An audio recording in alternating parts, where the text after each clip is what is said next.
शेतकरी भावांनो, मागचा जो काही पाऊस झाला होता जून ते ऑक्टोबरच्या दरम्यान, आणि यामध्ये शेतकऱ्यांचं बरचसं नुकसान झालं होतं. शेती पिकायचं तर झालंच होतं, घरादाराचं झालं होतं.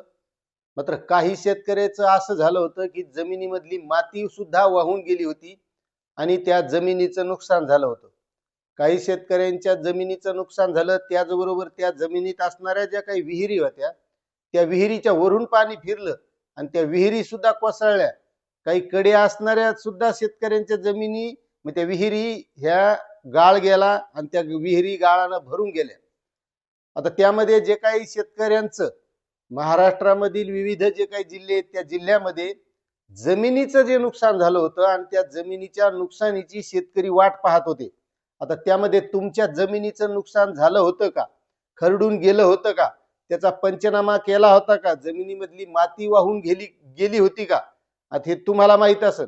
आणि त्यासाठी जर तुम्ही पंचनामा केला असेल, तर त्या आता ज्या ज्या शेतकऱ्यांच्या जमिनीचं नुकसान झालेलं आहे, त्या शेतकऱ्यांना मदत आलेली आणि त्याबद्दलचा शासन निर्णय आलेला आहे. आणि त्यामध्ये आता कोणकोणत्या जिल्ह्यामधील शेतकऱ्यांच्या जमिनी खरडून गेल्या होत्या, त्या जमिनीचं नुकसान झालं होतं आणि कोणकोणत्या जिल्ह्यांनाही मदत आलेली, ते आपल्याला सविस्तर समजून घ्यायचंय. त्यामुळे जर तुमच्या जमिनीचं नुकसान झालेलं असेल, तर तुमचा जिल्हा यामध्ये आहे का, हे सुद्धा बघणं गरजेचं आहे. कारण आपला जिल्हा असेल, आपला पंचनामा झालेला असेल, आपली नोंद झालेली असेल त्या नुकसानीची, तर आपल्याला 100% नुकसान भरपाई मिळणार आहे. मग नेमकी कोणत्या जिल्ह्यासाठी किती नुकसान भरपाई आलेली आहे, ते आपल्याला सविस्तर बघायचंय. आणि ही टोटल जेवढी महाराष्ट्रात नुकसान भरपाई जमिनीची झाली होती, त्यामध्ये किती नुकसान भरपाई आलेली हे आपल्याला बघायचंय. त्यामुळे तुम्ही जर आपल्या चॅनलवर नवीन असाल, तर चॅनलला सबस्क्राईब करा, व्हिडिओला लाईक करा आणि जास्तीत जास्त शेतकऱ्यांना ही माहिती शेअर करा. तर मित्रांनो, जून ते ऑक्टोबर मध्ये ज्या ज्या शेतकऱ्याच्या जमिनी खरडून गेल्या, जमिनीचं नुकसान झालं, अशा शेतकऱ्यांना 90,86,97,000 एवढी मदत आलेली आहे. आता यामध्ये कोणकोणत्या जिल्ह्याला किती आली आणि त्यामध्ये तुमचा जिल्हा आहे का, हे बघणं गरजेचं आहे. कारण आपल्या जिल्ह्याला जर नुकसान आलेले असेल आणि आपल्याला नुकसान झालेलं असेल, तर नक्कीच आपल्याला नुकसान भरपाई मिळणार आहे. तर त्यामध्ये बघा, छत्रपती संभाजीनगर विभागामध्ये जालना जिल्ह्यामध्ये नुकसान झालं होतं जुलै ते सप्टेंबर 2025 मध्ये. तर या शेतकऱ्यांसाठी 6,06,32,000 रुपये नुकसान भरपाई जालना जिल्ह्यासाठी आलेली आहे.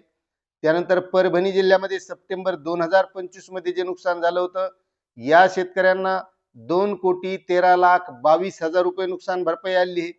त्यानंतर बीड जिल्ह्यामध्ये सप्टेंबर 2025 मध्ये जे नुकसान झालं होतं, तर त्या शेतकऱ्यांना 19,38,87,000 रुपये नुकसान भरपाई आलेली आहे. ही फक्त जमिनीची आहे बरं का. जमिनी ज्या खरडून गेल्या, त्या पिकांच्या नुकसानीबद्दलचे व्हिडिओ आपण या अगोदरच केलेले आहेत. तुम्ही बघितले नसतील तर आपल्या या चॅनलवर ते टाकलेले आहेत. त्यानंतर आहे जळगाव जिल्हा. ऑगस्ट 2025 मध्ये जे नुकसान झालं होतं, तर तिथल्या शेतकऱ्यांना 1,06,000 रुपये नुकसान भरपाई ऑगस्ट साठी आलेली. त्यानंतर अहिल्यानगर जिल्ह्यामध्ये मे 2025 मध्ये जे नुकसान झालं होतं, तर त्या शेतकऱ्यांना 73,01,000 रुपये नुकसान भरपाई आलेली. अहिल्यानगर मध्येच पुन्हा सप्टेंबर 2025 मध्ये ज्या जमिनी खरडून गेल्या होत्या, तर त्या शेतकऱ्यांना 4,74,54,000 रुपये नुकसान भरपाई मदत म्हणून आलेली आहे. त्यानंतर आहे सोलापूर जिल्हा. सप्टेंबर 2025 मध्ये ज्या ज्या शेतकऱ्यांचं नुकसान झालं होतं, अशा शेतकऱ्यांना 57,58,98,000 रुपये नुकसान भरपाई ही सोलापूरमध्ये आली आहे. कारण सोलापूरमध्ये सगळ्यात जास्त अतिवृष्टी झाली होती आणि धाराशिव जिल्ह्यामध्ये झाली होती. त्यानंतर पुणे जिल्ह्यामध्ये जून ते सप्टेंबर 2025 मध्ये जे नुकसान झालं होतं, त्या शेतकऱ्यांना 19,28,000 रुपये नुकसान भरपाई आलेली आहे. त्यानंतर आहे सातारा जिल्हा. ऑगस्ट 2025 मध्ये जे नुकसान झालं होतं, या शेतकऱ्यांना 1,30,000 रुपये जमिनीसाठी नुकसान भरपाई आली आहे. त्यानंतर आहे सांगली जिल्ह्यामध्ये ऑगस्ट 2025 मध्ये जे नुकसान झालं होतं, त्या नुकसानीपोटी 25,000 रुपये आले, कारण तिथे फक्त मोजक्या 5 शेतकऱ्यांचं नुकसान झालं होतं.